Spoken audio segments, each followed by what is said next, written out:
So what were you guys saying? Justin. Hi, Justin. I'm Brian. I'm the chair of the committee. We'll take roll call in a second. Yeah.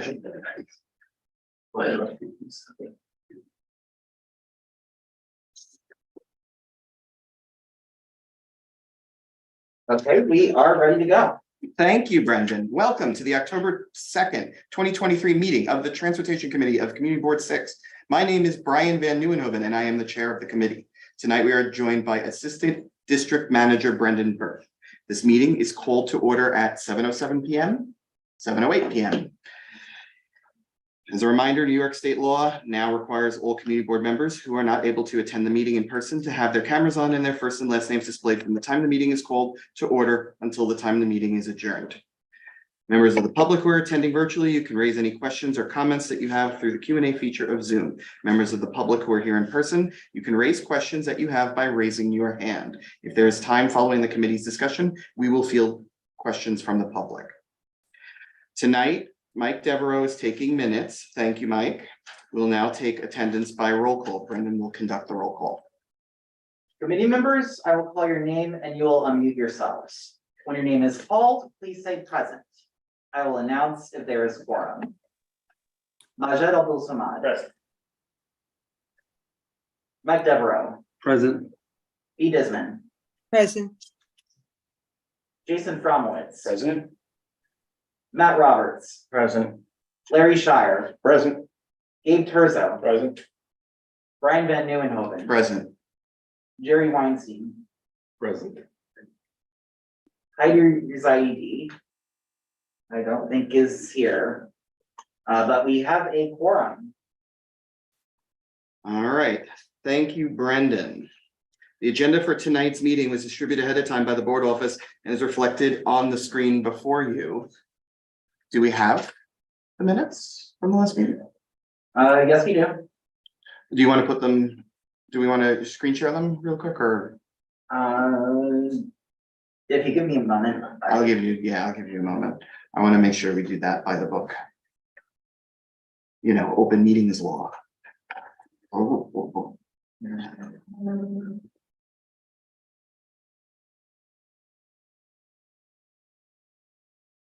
Oh, you have the agenda. I'm so sorry. Oh, I thought you were talking about the minutes. You have the minutes ready though? Yeah. All right, let's do the agenda one first. The agenda tonight's meeting is distributed ahead of time by the board offices, reflected on the screen before you. There is no objection. We will adopt the agenda. Members of the committee, if you object to adopting the agenda, please raise your hand. Do I see any objection from the committee about adopting the agenda? See no objection. The agenda for tonight's meeting is adopted. The minutes from the September 19th meeting, the thing that I was thinking about earlier, is distributed ahead of time by the board office. There's no objection. We will adopt the minutes as drafted. Members of the committee, if you object to adopting the minutes, please raise your hand. We are all good with the minutes. Seeing no objections, the minutes from the September 19th meeting are adopted. They will soon be available on the CB6 website. So in order to conduct an efficient meeting, let's observe a few ground rules. Number one, no one may speak until granted the floor. Number two, committee members who are here in person, if you have a question about committee business or wish to make a motion, please raise your hand and I will identify you so you can speak. Number three, committee members unable to attend in person, if you have a question about committee business, you may raise your hand through Zoom and I will identify you so you can speak. Number four, all committee members, it is extremely important that only one person speak at a time so that members of the public watching at home can understand what is being said by each committee member. Number five, the chat function for committee members present via Zoom should not be used for committee business or questions about agenda topics. All such remarks should be made on the record by raising your hand through Zoom. Chat should only be used to alert us to any technical difficulties you are having or to state in writing information like an email address that was already stated aloud on the record during the meeting. And I should note that I will take extra care to monitor the Q&As tonight, as well as the participants with the raised hands so that we don't miss any of them. On to committee business.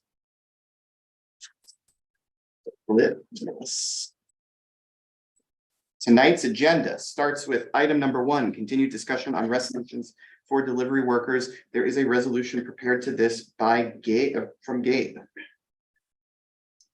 Yes. All right, it's coming up on the screen. It's going to be shared. Take it away, Gabe. Okay, as we discussed last week, there were a number of issues with food delivery in the city. The numbers are increasing dramatically, and the social friction that is arising from this is getting some attention from and political attention. There is federal money coming to the city to set up 3 publicly funded charging stations / rest stations. We would like to see at least one of them in Community Board 6. So we are asking the mayor to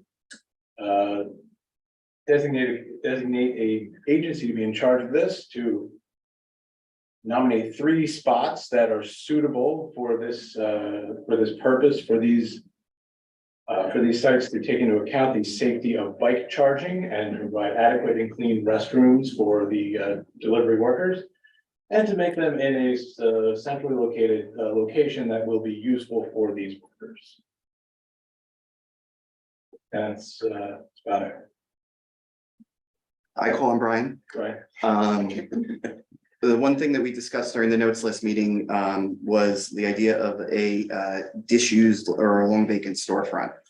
So I would like to add a further resolve, like a be it further resolved, to essentially say that we encourage the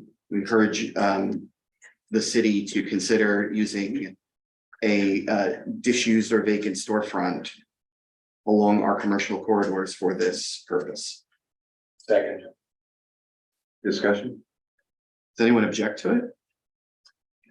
No, I would only, obviously, I would add it after the semicolon, where you're suggesting location should be placed in commercial corridors. Yeah, Yeah. we'll switch it up. Yeah, Yeah, I'm Yeah. working on the language and We'll please correct slide me it both up. on the language as well as where to place this clause.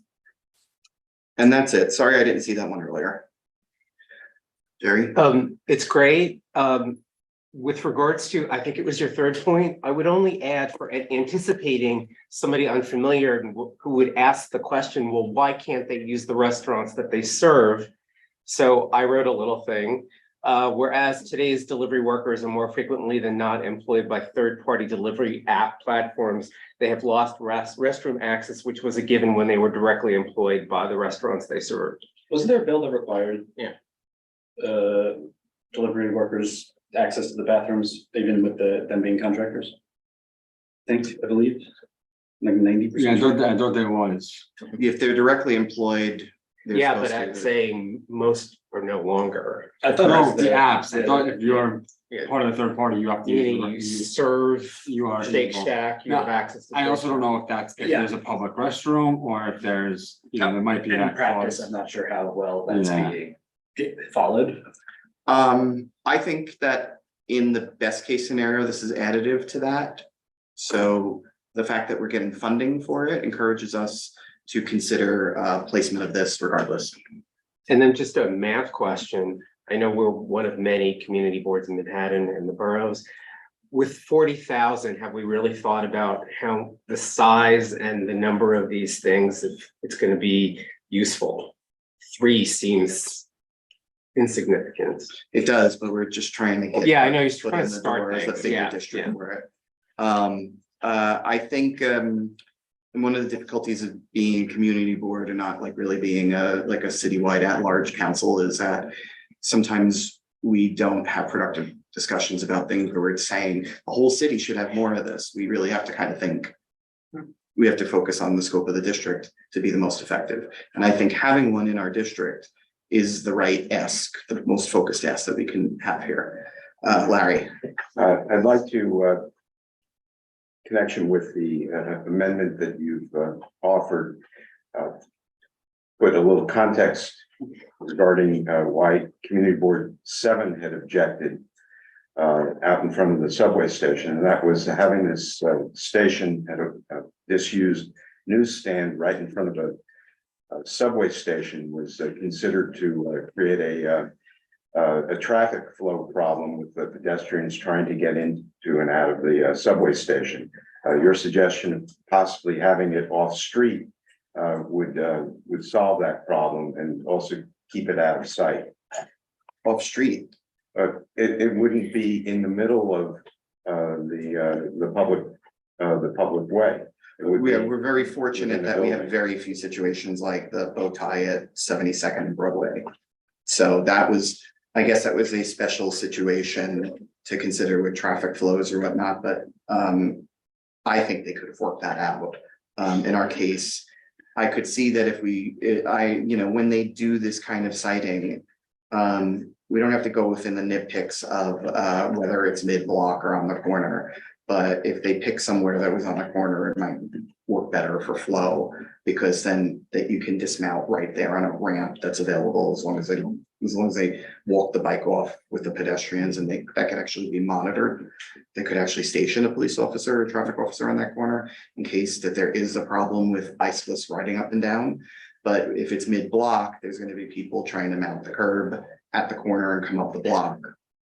So that would be a little bit trickier. So that's something that they consider, but that is basically all the locations in the district. There is nowhere in the middle of the street that they're going to be able to utilize this. So, one of the things is line 46 there. I would say instead of to use, to consider. Make it a softer ask in case they actually, it's like sort of seeding the idea rather than saying that we've absolutely decided that that's the only way to cite it. Because we also did talk about our own disused newsstands or whatnot as potential for charging stations, access to the grid, and potential portable restrooms available nearby. Anyone else from the committee have comment on this? So sort of more on the topic rather than on the resolution, if that's okay. Sure, go ahead. Just in terms of location, I came to mind, I think that maybe for like a pilot location could make sense. I was in Union Square Park the other day and I saw the Fortune Crown Pavilion there. It has heat lamps, there's bathrooms right there. It could serve as they're only seasonal, I believe. So it could serve as a good, perhaps temporary place. I appreciate also that's not actually in our district, unfortunately. But I saw it as a potential opportunity. It's fairly large. It exists. It's all city owned. Yeah, I think we mentioned that last time too, is that Union Square wouldn't be a good possibility, because there are police enforcement, there's there's a lot of action there, so people aren't gonna be, there's a lot of people there to congregate waiting for delivery, it's not gonna be something. Variable. Yeah, Yeah, sadly, it's a block out. I think he has. Right. Yes, sorry, B. I see your Yeah, I hand. just had my hand raised, if I'm next in line. You are next in line. Go ahead. So Brian, and just let me say, I thought this resolution was very well written, reflected what we spoke about at the last meeting. And with the addition of the storefront, I'd like to move the question, because I think it presents the idea, and we shouldn't get involved in the nitty-gritty. We're really focused on the idea and some broad guidelines. So I'd like to, Brian, move the question. Anyone want to second that? second, All right, for the purposes of the meeting, I just wanted to see if anybody in the public had a specific prepared comment about this agenda item. Okay, great. We're moving on. We called the question. We can take a roll call vote. who's the second on that? Would you give it to? I'm giving it to Majed. I'll get you for the next one. Okay, so I will conduct a vote. So when I call your name, please say whether you are in favor, opposed, abstained, or abstained for cause. Majed Al-Samad, In favor. Mike Deborah, Favor? E. Desmond, In favor? Jason Fromowitz, In favor. Matt Roberts, In favor. Larry Shire, In favor, Gabe Terzo, In favor. Brian Van Nieuwenhoven, In favor. Jerry Weinstein, In favor. with 9 in favor and nobody opposed or abstaining, the resolution passes unanimously. Great, and then it will be advanced to full board meeting next week on Wednesday. Moving on to agenda item 2, discussion of parking for the NYPD 13th precinct. To lead this conversation, I'm going to call on Jason. We will get to the public when the committee has finished given input. Go ahead. Thank you. So I have a prepared presentation to sort of kick off the conversation Wow. and like talk to where we're at. The current state of things with the parking around the 13th precinct. If I can remember where. Here we go. All right. Primary area we're discussing here is Second Avenue between 22nd Street and 17th Street. That is where I believe, and I have seen the biggest issue. The 13th precinct is on 21st Street between 3rd Avenue and 2nd Avenue. And there's also there's a larger NYPD building exactly opposite that. That entrance is on 20th Street. So basically, this is what 2nd Avenue looks like today. It is 1 bus lane, 3 lanes general traffic, a parking protected bike lane. And so it's really great design, street design. It's very inclusive, includes protected bike lane, bus lane, dedicated bus lane. But problem is, these elements are compromised by pretty persistent illegal parking in the area. So these are examples of the bike lane being blocked. And from my regular observations, I live around the corner.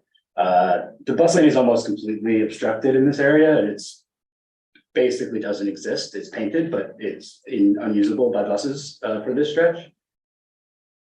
And when you look at the opposite side of the street on the east side, we have a number of intersections that the Department of Transportation set up as daylighted intersections where they have cleared space at the corners to allow for better visibility to seeing pedestrians and bikes for oncoming traffic. And you'll see here again, not really being well abided by vehicles in the area. I didn't include a picture here, but basically the only places that this daylighting is effective is in places where there is physical barriers to prevent cars from parking. So there's a couple intersections that have bike racks, one that have some planters. Those remain clear, but those daylighted sections that have just paint on the ground are largely just used as additional parking. And I don't think what I proposed here today is going to solve for this problem, but I also just want to call this out as a part of the picture. We also have a situation where parking is taking place on the sidewalks on 20th Street and 21st Street in front of both NYPDs. So my belief is when you're looking at the current conditions in this area, we're getting slower bus commutes, more traffic, diminished pedestrian and cyclist safety, and insufficient parking for the NYPD, given how they are utilizing spaces that are not supposed to be used for parking. And basically, I think this is failing all members of the community in what is set up today. Also to support this, I dug into 311 data and I pulled out a heat map of illegal parking complaints for August 31st of 2022 to August 31st of 2023. There's a lot of parking complaints in our district. And this isn't the only place where there is a hotbed, which maybe is worth further discussion of other areas as well in the future. But you will see in the section that is highlighted in pink, that's the area that's in discussion. There's a nice concentration of complaints in this area.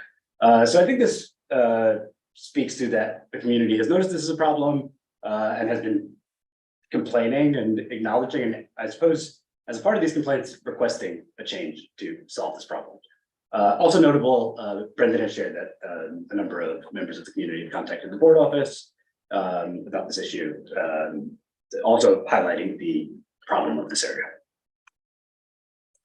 So I spent probably more time than made sense doing a survey on Google Street View of the survey of the existing parking regulations in the area surrounding the 13th precinct. There's an interactive map that it's a little bit not fantastically clear in the static map here, but I'll open this up once we're done with the presentation into a bigger view. But my conclusion from doing this survey was we've primarily allocated parking in the neighborhood towards alternate side parking and metered parking. There's a number of zones where we've restricted parking, either no parking at all, which I will note, for the most part, is utilized as additional NYPD parking. Largely those spots are not cleared. There's generally vehicles parked in them. There's 2 blocks that are almost entirely designated for the NYPD. We have a number of other areas that we have allocated special parking for certain community services. Which is what I had presented next. So in a number of places, we have designated parking towards particular community services. So the bottom left example, on 17th Street, we've allocated parking for the Department of Education in front of the school, near NYU, Langone's orthopedics hospital. We have a doctor license plate area, and another in front of the, what's it called, CUNY over there, Baruch on 22nd and Lex. We've allocated parking for the Board of Higher Education. So we have precedents in the neighborhood to allocate parking towards vital community services. And so my hypothesis and proposal here, which I have an accompanying resolution that was sent around, was that if we can designate around 50 parking spaces for NYPD in the area of the 13th precinct, we can incentivize safer parking and partner with NYPD leadership to keep those bus lanes clear and to keep those other no parking areas clear. Where I got to 50 was basically taking the assumption that each of the blocks of the bus lane that are obstructed account for about 10-ish, 9 to 10 parking spaces. And there's some leeway for some of the parking. It's a little bit generous considering the other side of the street that also has some problem parking areas. So 50 was like kind of a rough number that I felt would be able to help us redistribute the parking that's taking place there today and move it to places that we feel are designated and safer for the community. So I took a stab at this. Don't read this whole fine print because it's a lot there. Mostly I put that there for ease of potentially including in the resolution. But the pink highlights here are where I'm proposed, but I would like to discuss further here today on everyone's opinions on the most appropriate places for this. My proposals are effectively that we would take some of the metered parking on Second Avenue and convert that to designated NYPD parking. We'll also note, like, effectively, that's mostly the case today already.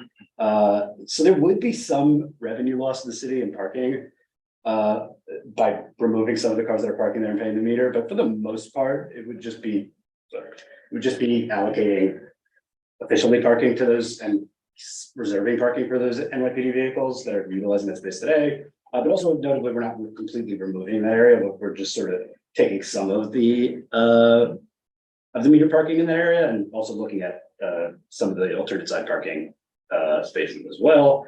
So that's Second Avenue. There's the south side of 20th Street.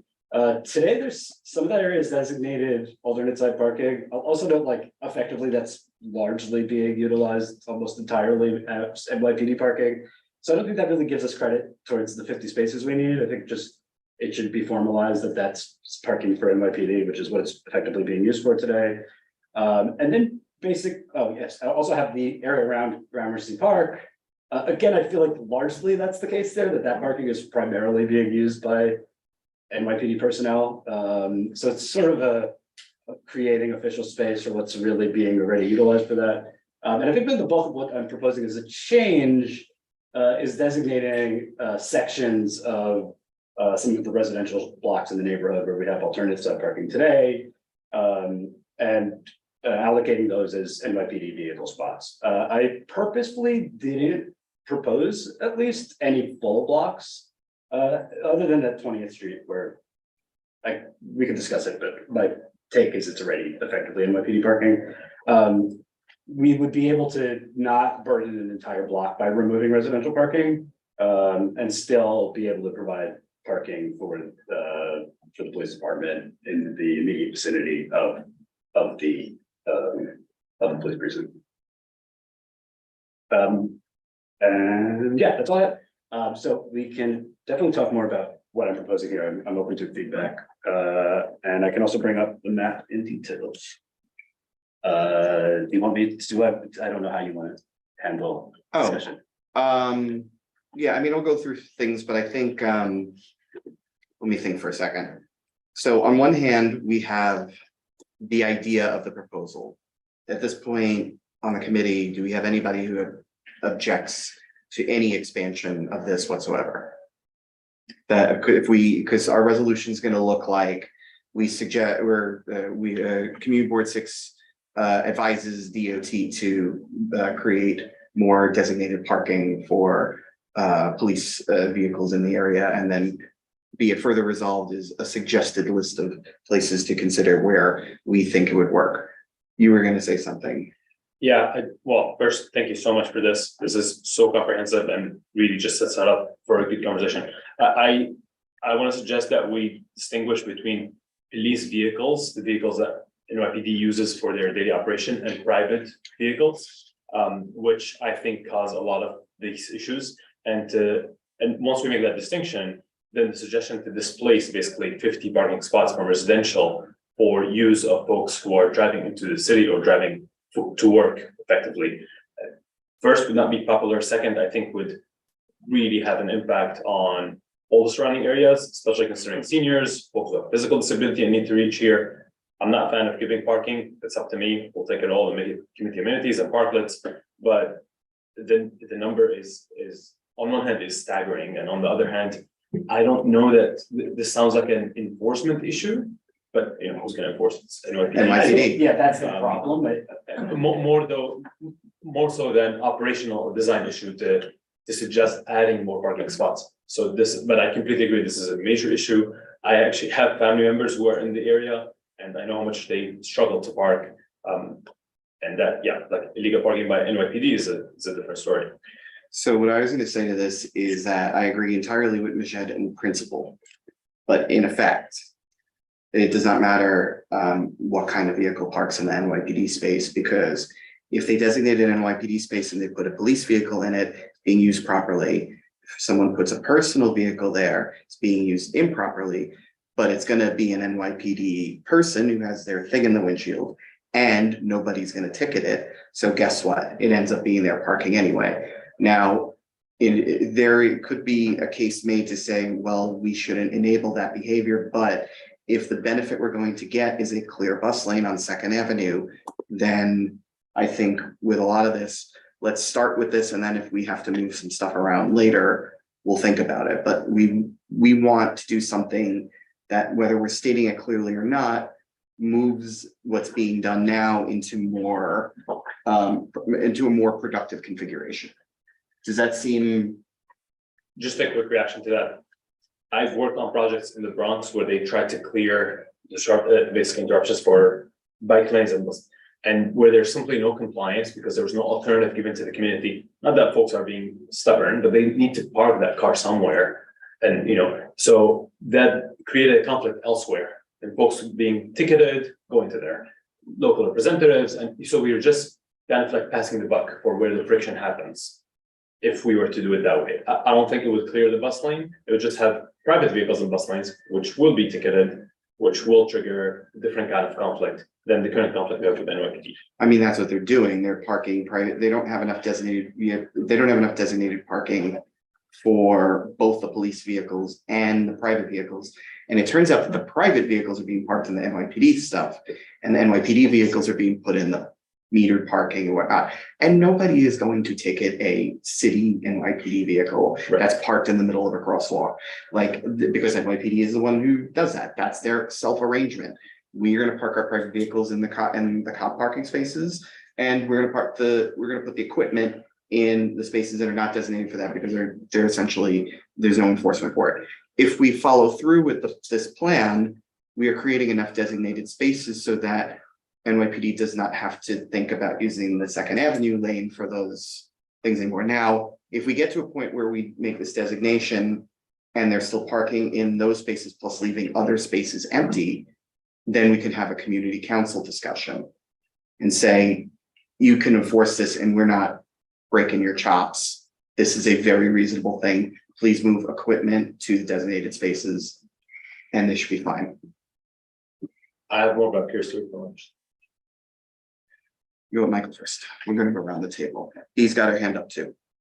Jason, it was a great presentation. I do get the point of, you know, it's a problem, right? So the solution is giving more parking to clear the bus lanes, because that 23rd Street, it gets jammed up right there. It's always getting jammed up once you go south to 23rd Street, and that's probably one of the reasons. One of the hardest things is, I know a lot of, let's say a lot of transportation unions or trucking unions, they negotiate into their contract having a parking spot when you have to go pick up a vehicle, right?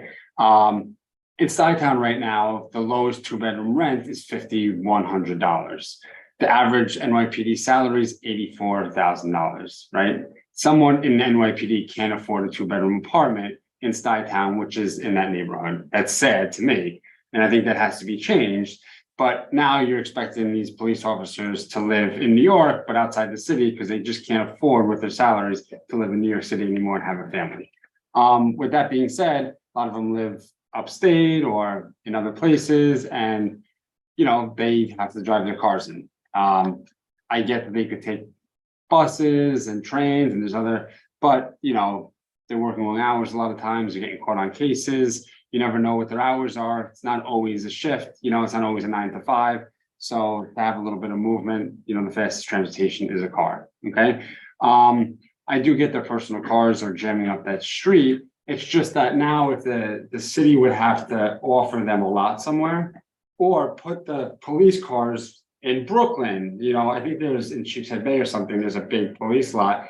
That would cost the city a huge amount of money, because now they would start on the clock when they picked up their car there, and then to drive the hour from out there into the precinct, you know, they'd be on the clock for an hour to drive their vehicle. You know, I think we have to take that into consideration too, is that they do need a place to park their car. I'm really interested to see what vehicles there aren't actually being used with cop cars. You know, if there's any that it's just because they haven't gotten to taking to the garage, or I know there's a big command center there. I really wonder how often they use that command center, and if there's a better place that they could park these larger vehicles outside of the district into a lot or somewhere if they're not using it as much. Maybe there's a reason, but I just see that parked on 2nd Avenue and it doesn't look like it moves a lot. You know, maybe when they need it, they need it. It's one of those situations. But if we are looking at getting more parking, it would be nice if the 13th precinct also could take a look at their inventory and maybe get rid of some of their cars that aren't being used, or maybe it's just they don't have time to bring it out to the tow plate or whatever, to garage, and we could try to just shrink their package per se. I should note that I've seen SRG vehicles parked there, and SRG is based in, I think, Queens, but Midtown, they want that stuff to be highly accessible for stuff like protests and actions and whatnot. So that may have a little bit more relocation flexibility in the long run, but I don't think we're gonna have a productive resolution that gets into that kind of detail. Jerry, you want to say something? Yeah, so a few quick thoughts. I kind of looked at the Vice article, and I know it's journalism, but as sort of a Bible. And so extracting from this, I wondered a few things, whether or not we can establish that the illegal parking is breaking ADA the same way in Brooklyn, where it was preventing, you know, folks from curb cuts from getting to and fro. There's that point. It looked like they really deployed the school in question, Brooklyn Green School, where their slogan is "We are activists," to, you know, like little kids smiling faces and pressure. So even identifying a whole bunch of what is our counterpart, whether or not is his own school immediately in the area, and I can think of one or two. And then it really looked like it was down to the fact that their DI Brown had left, and Aussie found in Chief of Brooklyn North the advocate that he needed. If you look at the article, it says that person took over. It was Friday, they chatted, on Monday it was changed. So I think replicating those things, finding who would be open to this discussion and recognizes that it would help community morale. I'll stop. No, it's okay. Yeah. We can think about this tactically, and we want to start with a resolution so the board has an opinion on it. But then, And yes, it's amazing. the council member for our amazing district is conversation. Carolina Rivera, and she's very responsive to things in general. And we have someone from 13th precinct on the call right now. So we're gonna talk to them very shortly. Matt? All right, so a few things. So it's not just the 13th precinct, as some of you acknowledge. It's also Patrol Borough Manhattan South, which has half the space that in the NYPD space. It's very difficult for the public to understand the difference between the two of them. Patrol Borough Manhattan South oversees the 10 precincts below 59th Street.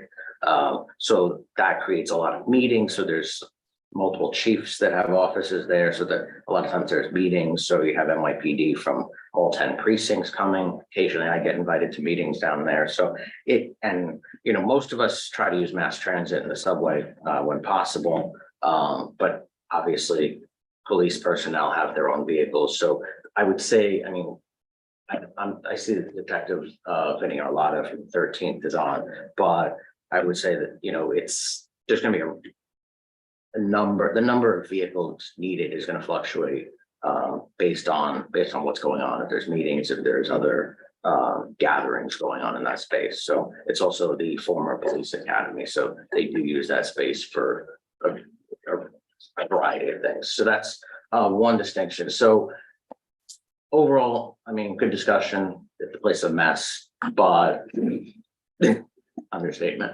The other thing that I would want to know in this is if we're shifting around parking and everything, how does that impact access to healthcare facilities that are in the area? If we're taking away private or proposing shifting around private spaces. So I know parking is very difficult throughout the whole area, but I would want to know, what is the impact? And are there other ways that we can better organize things without maybe reducing as many spaces? So his map, the very southern border of it is an NYU facility. And other than that, the suggested parking areas were fairly removed from that. In fact, putting some of it on 3rd Avenue, west of 3rd Avenue, helped alleviate some of that burden. So I think that the plan that we have has a balance in regards to that. And the VA has its own compound, and Beth Israel is off of this map and is going away soon anyway. So so I don't think I think that we can safely leave those out for now and maybe make some tweaks later on if we find something else. But I don't think that we have emergency access to worry about or a busy facility that has a lot of drop-offs in the realm of the suggestions. If they bring that map back up with the pink lines.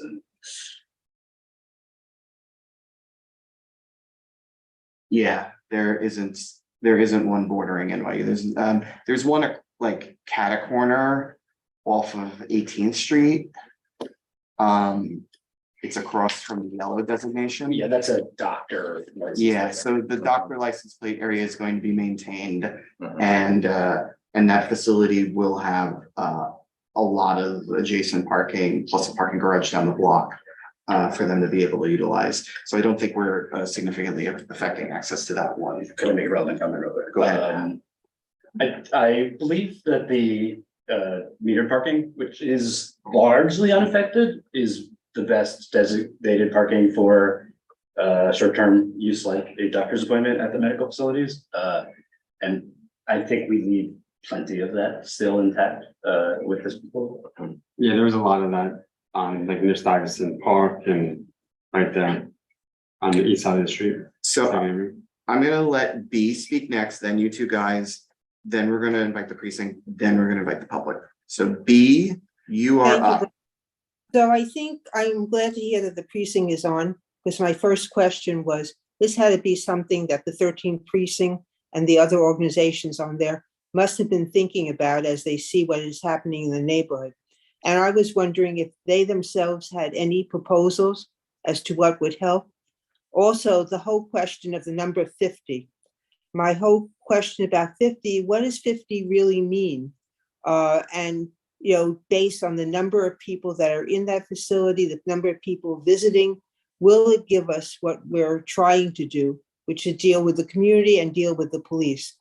And the third thing is, I also wonder whether transportation and Colleen and everyone have looked at this problem and have they come up with alternate resolutions? So I have mainly questions, Brian. Thank you.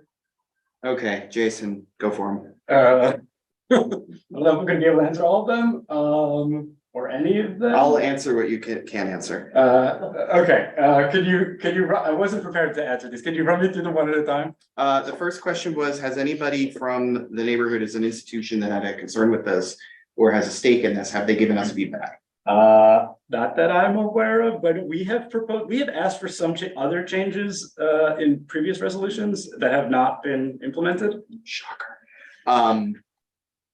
So the third question, which may have the same answer, did Department of Transportation weigh in on this and provide any proposals or alternatives for this? I have not seen any. I have not seen any.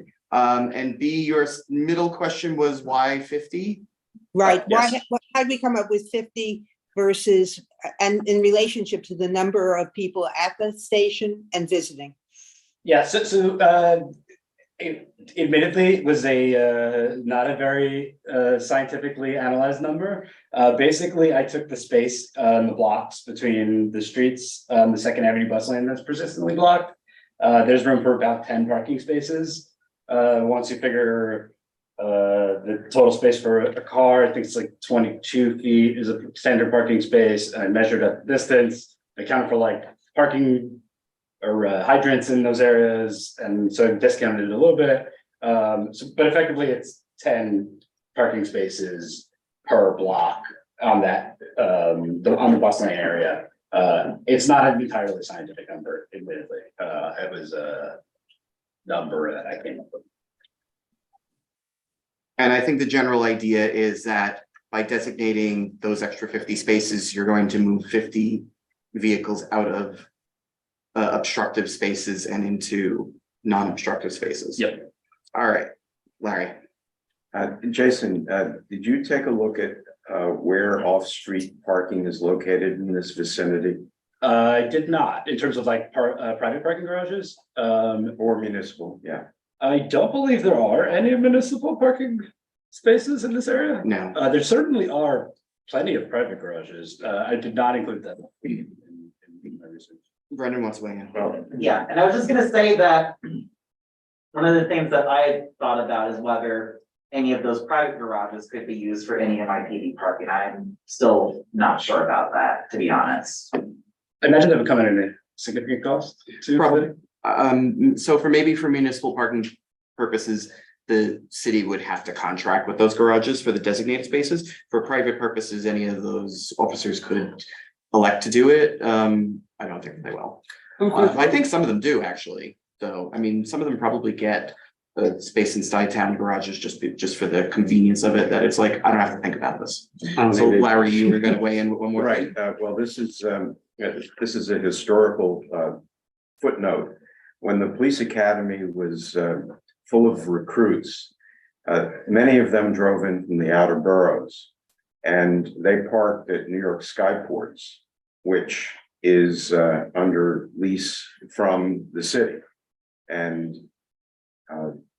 there were just a parade of cadets who would go back and forth when class was over.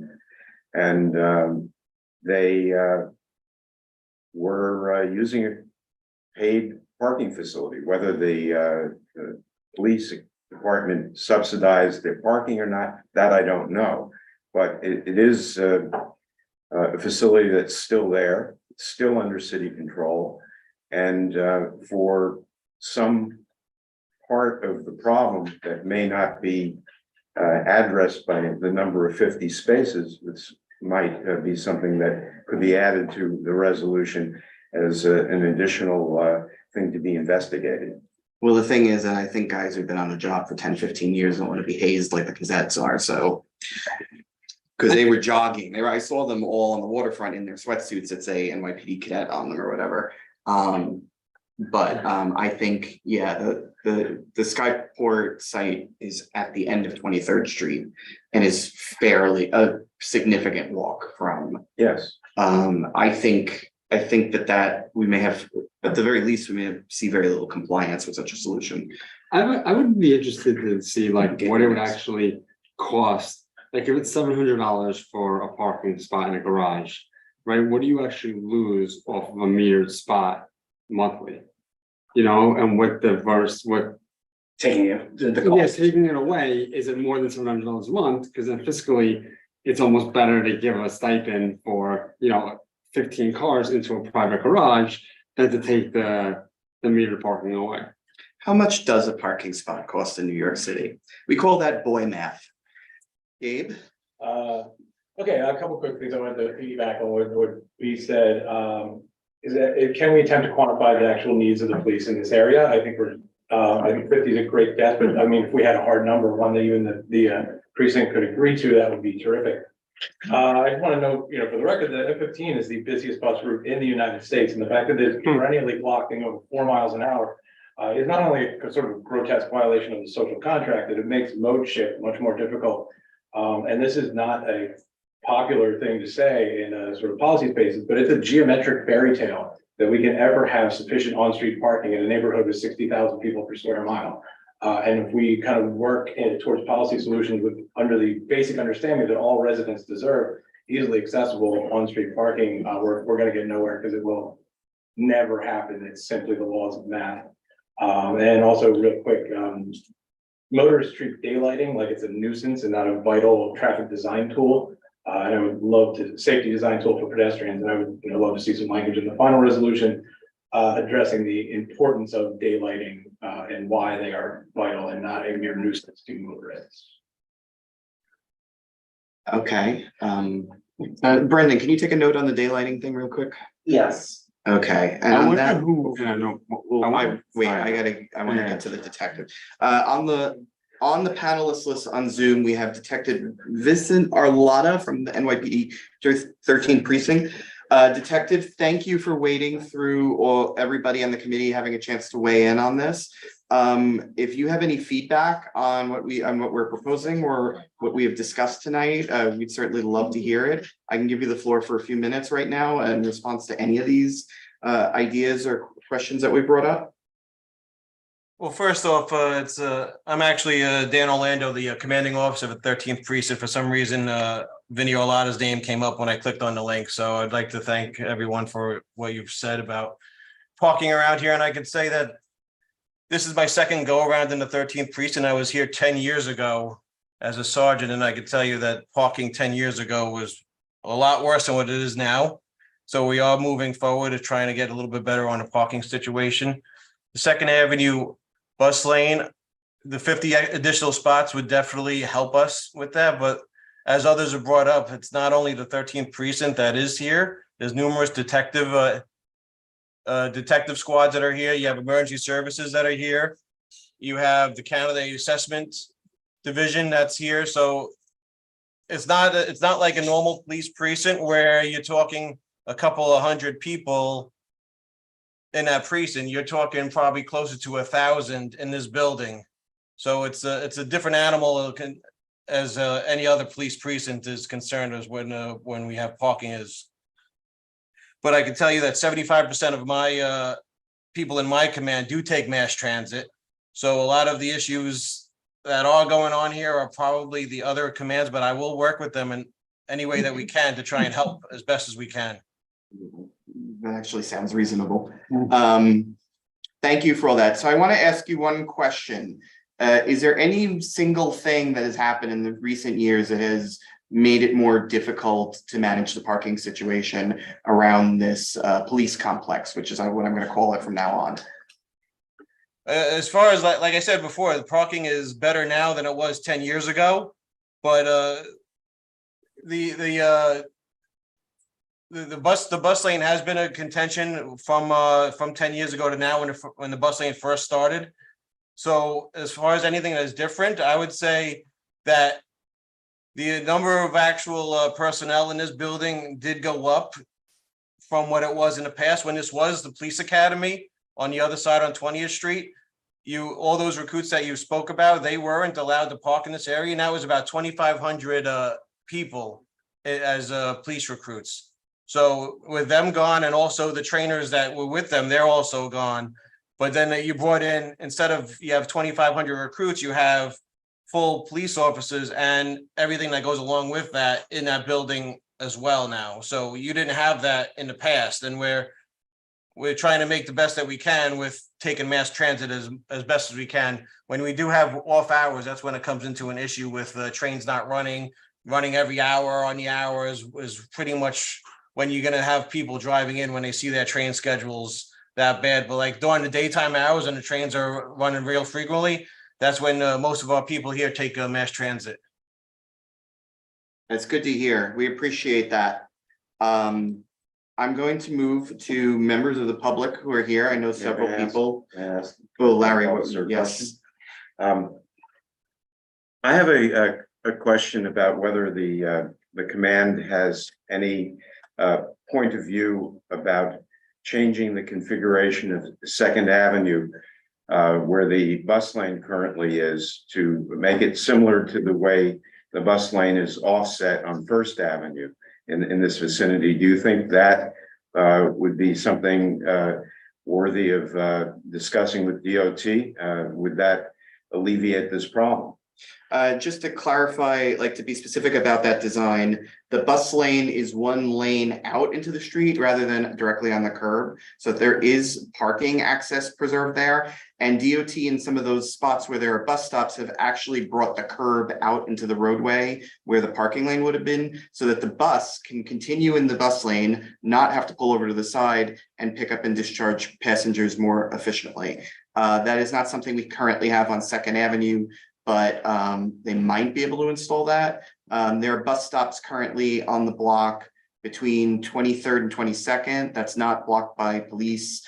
That's there's a good compliance there. We're appreciative of that. And then there's a bus stop that's on the block between 20th and 19th Street where a local bus may have to stop to do that curb thing. So you may lose some parking there to do a bump out, but that would retain parking and move the lane out.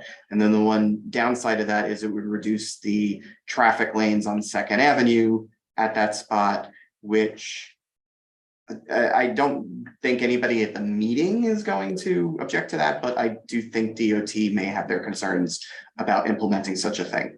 Do you have any thoughts, Deputy Inspector Orlando, on that particular configuration with a bus lane out in the roadway and the bump outs for the stops?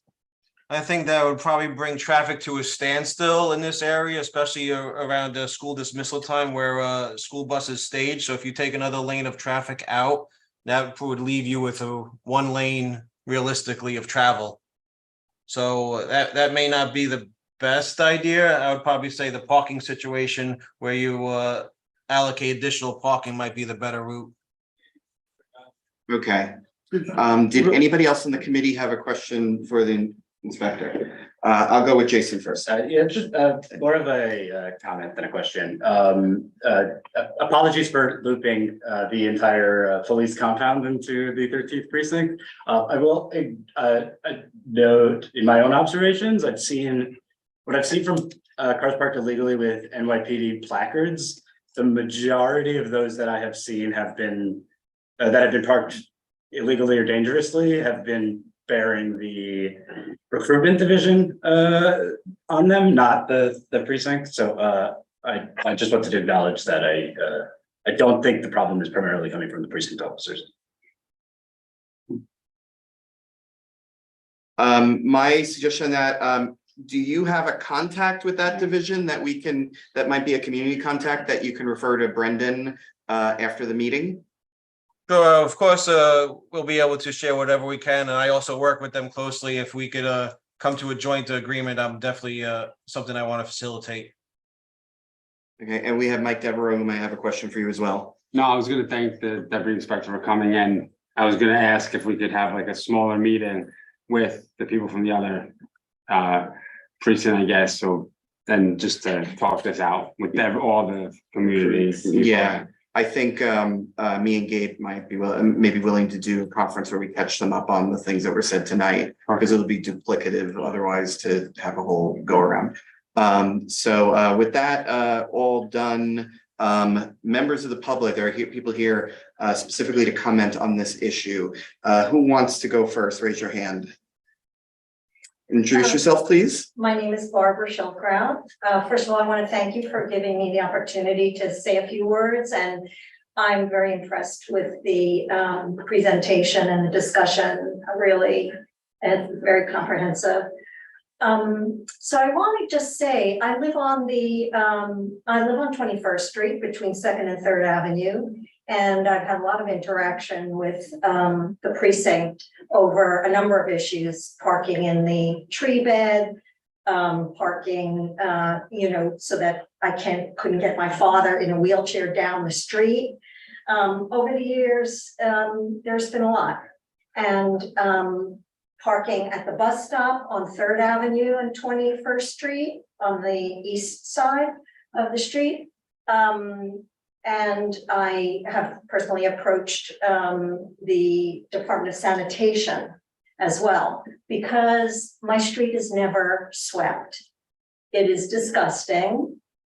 This summer I took pictures of a dead rat, mud into the street from the curb, like a foot into the street, mud, which is a collection of dirt that's been sitting there and has been rained on and just keeps collecting, and it's mud. It's now mud. So the department, I was actually told about a time when the Department of Sanitation would clean the street, and that was a date in April. I have the exact date, I couldn't tell you, but I saw the Department of Sanitation truck come down the middle of the street. The street had private police cars parked on both sides of the street, between 30 and 40, I count them all the time, and it's their parking lot. It's their personal parking lot, my block, and they never leave. And the Department of Sanitation truck comes down the middle of the street, and my street that part of the street is clean, but everywhere where there's a car, which is the majority of the street, is not clean, and that's where the mud and the leaves and the dead rat and all sorts of garbage is there, and I'm tired of it. I am a tax-paying citizen, and I expect more than that. And I'm tired of it, and I think that I have a right. It's still the same. Oh, in front of the precinct and right opposite the precinct, for some reason, those cars are removed, and those portions of the block are super clean. They are swept. The truck, the Department of Sanitation truck comes there and does it. I've spoken to my New York State representatives, and I don't know who else. You're like my last resort. I mean, Brendan and I have been communicating back and forth. I understand, what, sorry, I don't know your name, but what you were saying about the police that don't live here and can't afford to live here. I understand that totally. And I want my street to be clean. That's my main concern on a regular basis. I think I want what every other citizen has, which is the Department of Sanitation sweeps their street. All right, thank you very much. I'm taking note of that. Should be like some Shellcraft. Schildkraut, Shieldcraft. SBHILDCROUT. I am actually a lot more optimistic that we can get all of those problems resolved in some sort of way. I can see the problem with the street sweeper, and maybe there's an alternate plan that we can use to do that, given the nature of the police schedules and the fact that the street sweeper probably comes when a lot of people are, in business or on their shifts or whatnot. You have another member of the public, please introduce yourself. Am I allowed to? Yes, you're allowed to. I don't have one for everyone. May I have your name? My name is Nitin Gulati. I'm a resident on East 21st Street. Okay, thank you. And I don't have one for everyone. Apologize.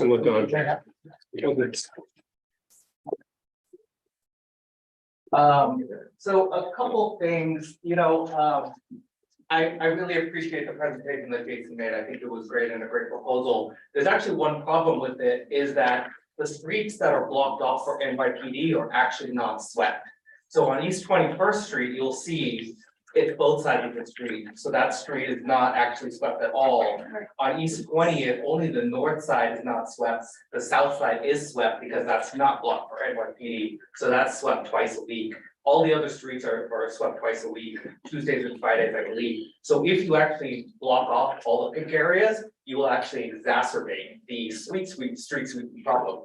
I spoke to the Department of Sanitation once, this was 2 years ago, and they said, we can only sweep with agreement from NYPD that they will move their cars, and it's not on a schedule. We would like to do it at least once a month, but it's based on NYPD agreeing to move their cars. And that's that. So my understanding is it's NYPD is not willing to move their cars for the street sweeping. There are a couple of other things, one thing I want to point out in the picture. So you'll see there's a picture that shows East 20th versus East 21st. These are both the south sides of the street. On the south side of the street on East 20th, the hydrant is blocked off. There are 3 hydrants actually on this block, maybe even more. They're all blocked off that way, so that way the hydrant is accessible. On East 21st Street, the hydrants, they all have cars in front of them.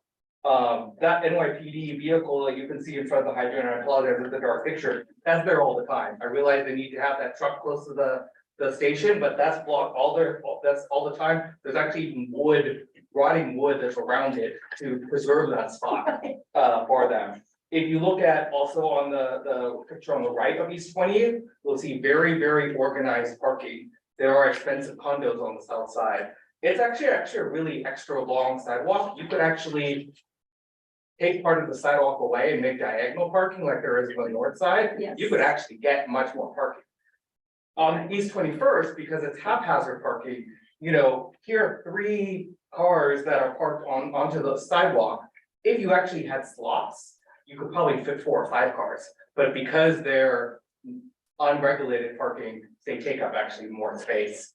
There's a lot of like trucks and NYPD like almost service vehicles, like things that aren't used on a regular basis that are either on 2nd Avenue or on 21st.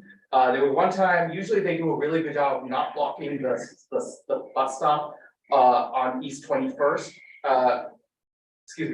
East 21st and 2nd Avenue. But there was one time there was a truck there. I think I emailed Brandon for a month before it finally moved, and I think it just moved across the street. So there's that. It was a police truck, you're saying? Yes, it was a police, it was not it was like a van where they had all the, I don't know what they're called, those things that like for crowd control, those metal things. Oh, They yeah, were on so it's like top a of state body truck, I guess. Yeah, so the truck had like 200 of those on top. Rack body, they call it. Yeah, the racks, exactly. If you go on the other page, the back of it, this is actually 2nd Avenue. The picture on the top, I mean, that's just from Google Maps from 2022. So that's just the standard is that NYPD is parked like that. Actually, you can see the truck that was blocking the bus stop. That's right there. The bottom picture on the left side, you'll see the 2 school buses. Now you may think, because that's the middle of the lane, that those school buses were waiting at a red light. No, they were actually double parked. So at that moment, there was actually only 1 lane of traffic on 2nd Avenue that was moving because NYPD had the bus lane. Two school buses were double parked, and then there was just 1 lane. You'll see on the other picture on the right, you'll see NYPD has the bus lane. There's a school bus that's double parked, and then the SBS, the bus is in the 3rd lane. And if you look on the corner, you'll see some NYPD just sign thing that's just there 24/7. Yeah, that's been there for months. So actually, if you look at the 22nd, you'll see there's a little bit of school parking by the corner of 2nd Avenue. Because that school parking is parked by NYPD, the school buses have to park on 2nd Avenue because they can't park without blocking all of East 21st because there's only room for 1 car. So NYPD has taken the school spots. So now the school buses have taken 2nd Avenue for their parking, and that's twice a day. That's in the morning for drop-off time, and that's also in the evenings at 2 or 3 o'clock. Note that the select bus service lane starts at 2 p.m. So that's the school buses are blocking it during the peak time. So you are allowed to So- park there at times though, right, in the bus lane? There is a set amount of times Yes, where they but, are allowed to. Yes. I think it's like, what is it, 7 to 10? It actually contradicts what the detective said. He says that during peak hours, his team tries to take mass transit. They're actually there all the time. If that was, if they were actually taking the subway during peak hours, it should make it actually easier to leave the bus lane free. So. It sounds like we have multiple agencies on the site now that weren't there 10 years ago. That's a fair point, but the 13th precinct is responsible for enforcement. So at the end of the day, if someone is illegally parked, whether it's from the NYPD training center or not, the only thing I can do as a community member is put in a 311 request. And those 311 requests are shut down faster than you could actually get out of the station. So, I love your heat map. I would also love to know how quickly those things are closed, and they're closed without any comment. So, they don't even put a comment as to why they were closed. It's open data if you want to do The that. command- This has been reported throughout the city, so this is a broader problem. Yeah. But, that's why I don't think our resolution tonight should attempt to dig into that. I think we should. Yep, the command center has parking underneath too, or the training center, whatever that's called. Yes. It has a parking underneath. Huge. I can't see, I obviously can't go in, but from what I can peek in, it's not used. It's constantly, it's empty. But like I said, the command center on the north side of 20th Street, they're very organized parking and respectful. You can see part of it in my picture over here that, they're actually parked well organized. Which has parking, you're saying, on which street? On 20th? On the north side of East 20th. Where East the police 20th. academy is. So on the north side, there's police parking. Yeah, and they have. A made lot, it- you're saying there's a lot, okay. They have made diagonal parking so they can fit in more cars. They have a dedicated spot where they put their trash. So it's very well organized on the north side of East 21st. I think at minimum, I would really like to see the 13th precinct treat 21st Street like East 20th is Yes. treated. Let's see, whether we have 100 spots or 50 spots or whatever, it's not gonna make a difference unless NYPD stops parking in the bus lane and starts being respectful in other places. You can give them as many spots in the world, but they're all gonna wanna park close, and the closest spot is gonna be that bus lane. So I think that's the thing, that it's gonna be on the station to be respectful. The last point I would like to make is, on the 9th precinct in the East Village. I've walked past it and I've seen no issues there, like, there's no parking in either bus lane on First Avenue or Second Avenue. They do have a lot, they have a dedicated lot, but even on hours where you could park in the bus lane, they're not parking in the bus lane. So I think the couple questions are, why is the 9th precinct able to be more respectful of its community? Why do they have a lot? And the 13th precinct doesn't, even though this area is actually like a bigger facility. I think the third thing, and I noticed this during the pandemic and in the wake of the George Floyd, the 9th precinct did not have to block off its entire streets to protect themselves from the community. They were actually open to the community during that time. The 13th precinct had to block itself off. So in terms of community regulations, if you're respectful in terms of parking, you don't have to fear the community the way the 13th precinct did during the pandemic. Yeah, I think I think part of this conversation is the fact that there are multiple facilities other than the 13th precinct of this It complex. just goes back to the fact. And the, 13th precinct is you can get to responsible the, you can get to the 13th precinct right through that 20th Street entrance too. So it seems like there isn't any real designation. It feels like possibly the 13th precinct is mostly parking on 20th. That could be a case. And that some of this other wild parking is happening as a result of spillover from the other agencies that have been relocated there. I'm gonna take a wild guess at the parking lot under the complex is VIP parking for the chiefs and for any higher ranking There's officials. also like military vehicles that have been donated to NYPD that I can see from there. We Like, could have things those you would too. want in Afghanistan. I will take a tour. We should go take a tour. Right Because now. I we're would going, love- I we're would going love to that. I would invade love to Greenwich walk Village. of you guys. I'll meet you guys there. I would like to be there as well. So we have another comment from the committee. B, I see your hand raised. I'll give you the floor. Thank you. So listening to this whole conversation, Brian, and listening to the fact that multiple agencies are involved with parking their vehicles, listening to the school buses, and listening to the offer from the 13th precinct to set up a small meeting for yourself and maybe Gabe and whoever is involved to walk through the proposals and to really take a very close look at what we're talking about. I would recommend that we don't attempt to pass this resolution today. We spend enough time doing the additional discussions with the police precinct and the other command centers, and then come back and look at it. Because I'm hearing all these questions. If we bring this to the board, it's going to be the same questions that we have. So I think we need to take a little more time on this and would recommend that we not pass it tonight. So I'm gonna lock down discussion to everything else but the idea that B just had out there. And I'm going to put it out there because I just have to be fair to the committee.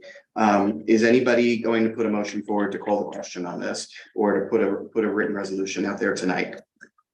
Seeing no one making that motion, here's my proposal. I am going to further up some of this conversation. I'm going to try to organize with the inspector for a site walkthrough, if that's possible, sometime before our next meeting, to get eyes on the actual conditions and spot these spot issues, and to try to come up with some back and forth with DOT about their potential receptiveness to Jason's parking map. And see if there's any answer to spot cleanups for some of these sanitation issues. And also try to talk to the other agencies, whether it be a Zoom call or whether email chain, to discuss that we need some cooperation with some of the stuff, the way that the 13th is doing so. I think we clarified a lot tonight, and I think we're moving ahead with a lot of velocity on this. And does anybody else have a helpful suggestion of something I should take care of in the next month? But other than, yeah, okay.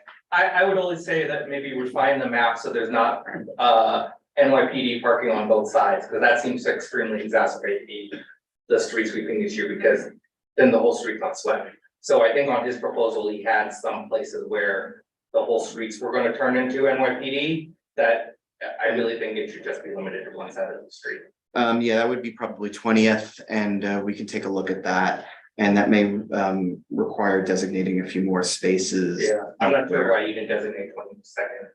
That's effectively NYPD parking there. Yeah, well, so that's no parking today, which effectively. Yes, but no parking, they have to move the street. Inspector Orlando, you had something you wanted to add? Yes, I just wanted to add a comment about the street sweeping. That's something that we could work on here. We don't need to go to any resolutions here. This is the first time I'm hearing any issues about street sweeping. So I invite those, please come to my community council meeting. It's the third Tuesday of every month. Voice those concerns, and we could come to a resolution on how we could get this taken care of. Okay. Deputy Inspector, when did you say you started back with the precinct? This is my second time here. I was a sergeant here in 10 years ago in 2011, 2012, well, a little more than 10 years ago. And now I'm back. I've been here since beginning of May. Thank you. Okay, we'll coordinate all of this stuff offline, and I'm going to move on from this agenda item. Thank you, Inspector Orlando. Thank you, everybody who attended from the public for contributing to this, and we will revisit this next month. Agenda item number 3, discussion of a new city bike station at Waterside Plaza. Do we have anyone from Waterside here? Not as far as I'm aware of. Did we get any communication from anyone at Waterside Plaza? No. Okay, so okay, never mind. So let's make this quick. There isn't a city bike station anywhere on the premises of Waterside Plaza, which is an NYC EDC thing that has its own management company to take care of the complex. The program's been around for 10.5 years at this point. We have some communication that indicates that DOT talked to Waterside and they were gonna put a city bike dock near the marina, and management spoke to DOT and declined to have a station at Waterside. And this was all fairly recent. We can move on this, and it might be a little bit breakneck to do it now and try to do it quickly, but essentially, they should probably make an effort to locate some sites that are suitable for a dock over there, because we're hearing that residents want it. We think that that point should be accessible to anybody who's taking a city bike, that they should be able to go to Waterside Plaza as a public place, it's part of the greenway and the waterfront. That there's a number of facilities over there, it would enhance the transportation of the area. I can understand why any one particular spot may have its disadvantages, but I don't think that this is something where a property manager gets to do a blanket veto of serving an entire area of the neighborhood. So I think if anybody has any additional feedback on that, raise your hand. I'm just wondering, we were hosted by them recently, and if that invitation and that hosting was done by the management company or by a facet, like, do we have an ally already, and how could we leverage them? Brendan? That I'm not 100% sure of, because I think Jesus did most of the inviting on that front. So I would need to ask Jesus. And there was a conference center, and there may be a level of management in between where we talk to the conference center people and not to the Waterside management. Larry, next. Not long ago, the board was being asked to weigh in on a proposal to redo the Skyports Marina, which is in this area. And Waterside at that time asserted some sort of a claim over the upland area adjacent to the marina, and that work to improve the marina never was done. We may want to revisit the legal agreement between the city and Waterside Plaza in Yeah, order that's to, outside the scope of this discussion. well, Let's but in order put to a button, let's put a pin on that. okay, in that, order to um, understand, That's gonna be what a the different issue is. committee, okay. because that's gonna be a waterfront thing. Well, was there a reason given? And they just said no. It seems like ample amount of space over there, right? It's not like a space issue. I feel like I'm taking crazy pills. What do you want me to say? Yeah. Do we do a resolution that asks for them to put a city bike? Is that a little too heavy-handed? Can we get them here next meeting? This was the next meeting. Can we find out what their concerns are at least? Okay, and then Maybe write a letter. But how much of, we can't write a letter without a resolution. Our resolutions are our letters. The resolutions speak for the board. No, an inquiry. Yeah, but I mean, we had put this on our agenda. We announced that we were talking about this. There was a little bit of back and forth. Brendan, do you think we actually talked to Janet or Waterside Management about this directly? Whether we talked about it previously or whether we could talk about it going forward, or Did anyone talk to them directly yet? that, I'm not sure. I need to double check on, but if the answer is no, then yeah, that sounds like where the committee might be interested in going in next. All right, well, it sounds like I'm having another October Zoom. I'm gonna talk to them and I'll write the resolution if we have to talk about it next month. Moving on.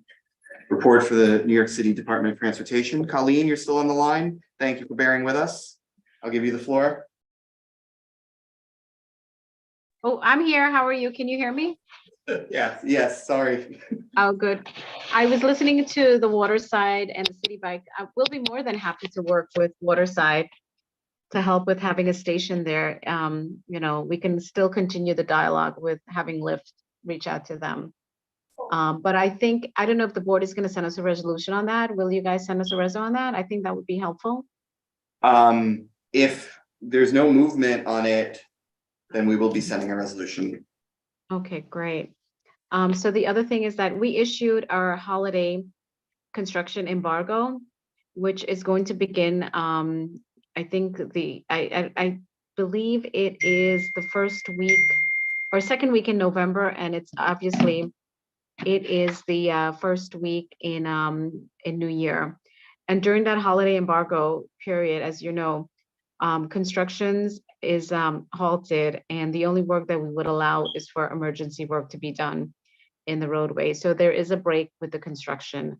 So if you see any locations where construction is happening, please do send me an email and let me know. And I think I sent the CB a memo on that, if I'm not mistaken. If we did not get a memo, let's follow up with Colleen. Yeah. If we I'll do double have the check. memo, we'll distribute information. Yeah, I can send that in the morning. I'm sure I sent it. I think I might have sent it to Jesus and not Brandon, copy him on it. So I'll copy it. I'll send it to Brendan. We continue to finish our milling and paving for the season. If the weather cooperates, we might even move into November to finish up the work that we're doing. And once we have next season finalized, the list finalized, I will email that to Brendan and Jesus. And then you can review that and let me know if you have any locations that you want us to add. We will inspect the locations and see if they're eligible to be mill and pave for next year. Okay. Yes. Committee members that have questions for Colleen, let's start with Matt. So Colleen, just going back to the milling and paving, so last week we had an issue on Third Avenue where parts of Third Avenue were shut down as early as like 7 o'clock in the 50s, and seemed like there was a lack of notice about what was going on. I know MTA put out a notice that buses were going to be rerouted as of 8 o'clock that night. Do you happen to know how the communication flows and where we can look for those announcements? I didn't see Yeah. anything. So I share our milling and paving schedule, our weekly schedule with the community board. We also have a link on DOT's website that you can get that. Prior to the milling and paving, the contractor will come out there, 2 days or maybe a day before and post signs. We post the signs, or the contractor posts the signs, but as you know, with the weather and people might remove it. But every week our milling and paving schedule is posted on DOT's website. And I also share it with the community board, just so you know, if we're in the area. Got it. Mhm. Mike. But Hey, Colleen. I can share the link with Brendan tomorrow, and he can share that with the community members. Okay, That'd be great. Thanks. you're welcome. Hey, Colleen, two quick things. One is the FDR Drive. Is there any plans on paving it, especially like 23rd to 34th Street? You know what? Let me get back to you on that, because certain segments of the FDR Drive is shared between city and state jurisdiction. But I think the location you're inquiring about is city. So let me confirm that. And I think I did get an email. I think Brendan sent me an email on that, and I'm looking into it. Yeah, and the other part is coming off the George Washington Bridge, even though it's not our Yeah. jurisdiction, it's just horrible when you come south on the FDR Drive over there.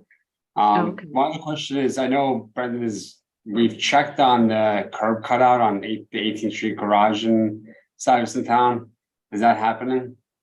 Yeah, so if I remember correctly, I need to look back at my notes on that. I think that's more Department of Buildings and Stuyvesant Town. than Okay. Department of Transportation, but I would need to double check my notes. All right, thank you. Yeah, Brendan is correct. Larry. Okay, in the same area, 18th Street, 20th Street, on Friday, there was a tremendous amount of flooding. So happens that this area will have some of this type of rainfall flooding addressed when ESCR project completes its parallel conveyance to store stormwater. And they're just beginning their digging for that. I hope that this construction moratorium will not slow down that project, because it's obviously vitally needed. And what information do you have with regard to the work that is being done on the median at 20th Street and also 18th Street into Stuyvesant Town? So Larry, you know what? I suggest that the board follow up with the ESCR liaison about that. From what I know, that project is moving in full force. I don't think there's any delay or setback with it. So your general construction moratorium doesn't apply? In some cases, I can confirm that, but a project like the ESCR, I think, you know, they will be able to continue to do the work that they have to do. Hope so. Yeah, Thank you. you're welcome. All right, seeing no more questions from the committee. Please make it succinct. Yeah, my name is Nitin Gulati. I have a question for Colleen. A lot of the streets between Second and Third Avenue, north of 14th, between 14th and 23rd, were repaved in the last year, but East 20th and East 21st were not repaved. I don't know if that's because of those are NYPD parking spots or not, but it really would be nice to have East 21st repaved, especially since Third Avenue is now being repaved in that area. Yeah, what I recommend is that the committee members give Brandon a list. And it's possible, but it's not repaved because it's not eligible yet, because when we pave a street, it has a 5-year lifespan, and then we would go back and mill and pave it. So what I recommend is that provide Brandon with a list of locations, and I can let you know whether they're eligible or not, and if we can add them on next year's schedule. Yeah, you can send me a quick email, just so that way I have it on record. Yeah, my Mhm. email. And then the other thing was there were some requests to put in some bike racks because in those places when you turn right, so you don't cut fast, quick, when you turn right, I don't know what those are called.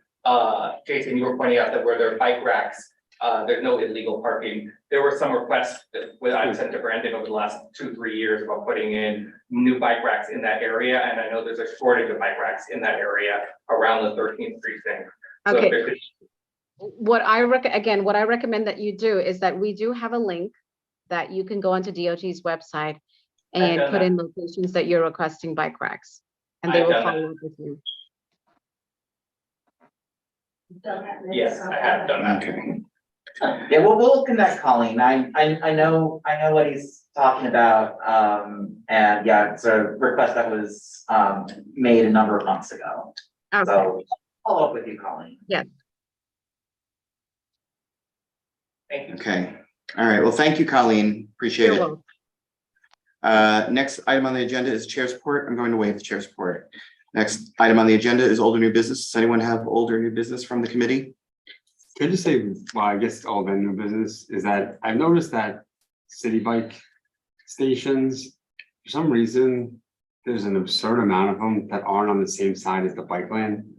And I would just love to somehow contact City Bike and say, if you're putting up new I don't think City that's bike City Bike station, deciding that. just let's try to get on the same side of the bike lane, because it just seems a lot safer to have the people leading into the bike lane than having to cross the street to go to the bike lane.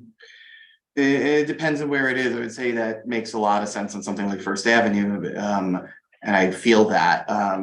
But on the side streets, it's like people gotta slow down and they see somebody who's gonna cross the street and yeah.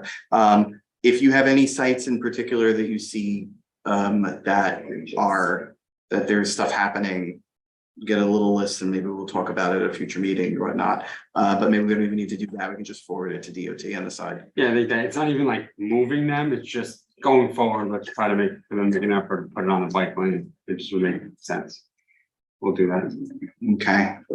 Any other old or new business? Do I see a motion to adjourn? Jake gave motion.